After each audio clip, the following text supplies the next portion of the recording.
Hi, it's Kristen from Life to Crafting. I'm here tonight with just one card. I've been away from pretty much anything business related since December 22nd. I had a leg reconstructive surgery done, and I've been very restricted to the one area of my house and have not been able to put weight on my legs. So for me, I'm at a mini vacation. Well, it's going to be a week, so I don't know if it would be considered mini. And I've been prepping to keep my sanity during this past 2 months to come down here for the week. So a lot of my cards are featuring the paper pack that's here that's from Stampin' Up! This past Christmas season. That was in 2021. It was the Gingerbread and Peppermint pack. And I bought one pack originally that I wanted to do a video on, and it was basically be like smash that pack. Like I was just going to do cards to just use every inch of the pack.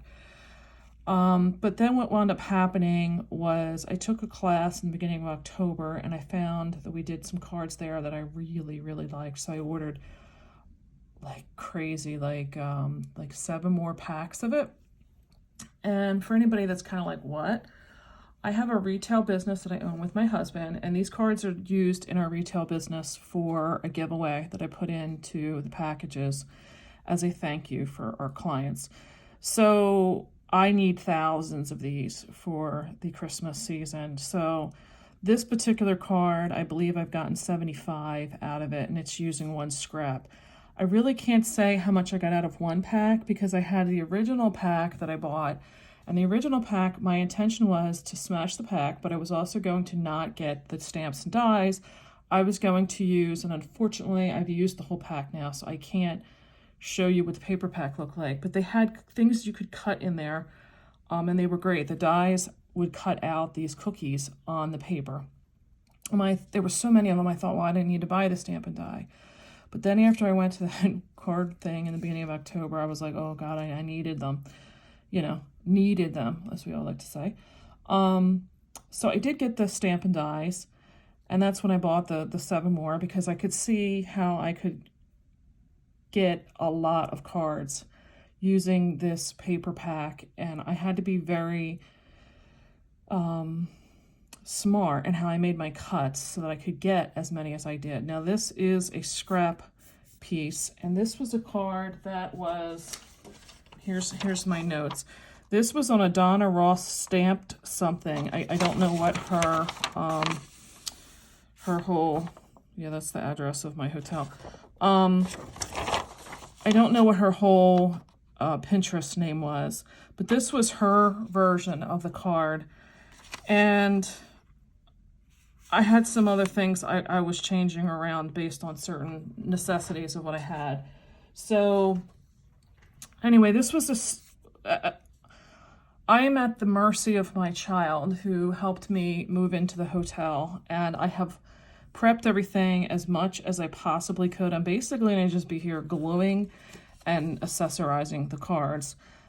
So having said the reason I'm just on this paper pack is I didn't have access to my craft room during this rehabilitation part. So I focused on just 1 paper pack at the beginning because it was very easy for me to not have to continue to send my son down with FaceTime and trying to figure out like where certain things are and were and be and have. And going back to why I can't give you a definitive count was, again, some of those papers initially, and when I was going to smash that pack, I cut to get the cookies out of. I went to that card class. She gave us half a pack to use for the card class, and then the leftovers I was able to bring home. I had the 7 packs that I bought of my own thereafter. And then my girlfriend, or my friend, my friend Vicky, decided she was only making certain cards out of the pack and then brought to me all of her scraps and papers that she didn't want. So I had such an array of different papers in different quantities. I really can't give you how many. But when this series is done, I can give you a total count as to the hundreds of cards I'm going to be making out of this. So getting back to this card, here is what I can give you as to how I made the card, and I have it in different components. I like my card bases to be, I use everything as much as Hobby Lobby as I can, because again, I have to keep the cost down because these are just giveaways. The card bases I tend to buy are the extra heavyweight cardstock from Hobby Lobby, and I use white or cream depending on the colors used in the DSP. So there was the card base. The reason I went with the card base was she did hers with the real red, but again, I'm trying to keep the cost down. So what I do on that is I take a base sheet, and this is the 4 1/4 by 5 1/2, and I will just place that on the top. This is a very substantial card when you wind up getting it. The sample I did make was with the red. But by the time you get all this on there, I do tend to have, in my retail business, some very high-end products in cost. And I do want my buyers or my clients to use these cards. So I want these cards to have a very substantial feel. I don't want them to be very thin. So I do choose to use the heavier papers. This is all the red in this is a card stock from Hobby Lobby. And like I said, first base is just cut to be the 4 1/2 by 5, I'm sorry, the 4 1/4 by 5 1/2 to mimic the look. Then I went into a 4 by 5 1/4 for the next layer. Then I have a red layer that's 3 3/4 by 5. So I would glue all of these down to this point. Then from there, she used, I believe it was just hitting the table. She used, I think it was like a textures embossing folder that I didn't have. So I just got this, it's a crosshatch embossing folder that I had. Felt it was, gave it enough texture, which is really what the purpose of it was to just kind of give it something behind the ornaments. This paper was 3 1/2 by 4 3/4. I did this the full length because what I'm looking to do, here's the last piece of paper. This was a scrap left over from where eventually I'll get to the box, I guess, when my son can, bring them in. This was a 1 1/4 by 4 3/4, and I did go a little bit longer so that I didn't have, and I lie, because look at this one. See, I have that little bit of white, and I'm going to have to cut that down. I tried to cut these a little bit bigger so that you didn't have the white showing. But I wanted it there because when you start putting all this together, I did this ribbon, and I ran out of the ribbon that she used. She used the Stampin' Up! Ribbon that came out. That was this rushed type, or however you say that, style. I had bought one spool of it, but I used it in one of the cards I'll eventually get to. So I didn't have that. What I did was I went on Amazon and I just found this red ribbon. It's a satin with gold on the edges, and I thought that gave it just a little bit of an elegance, a little bit of a little bling without having to be over blinging it.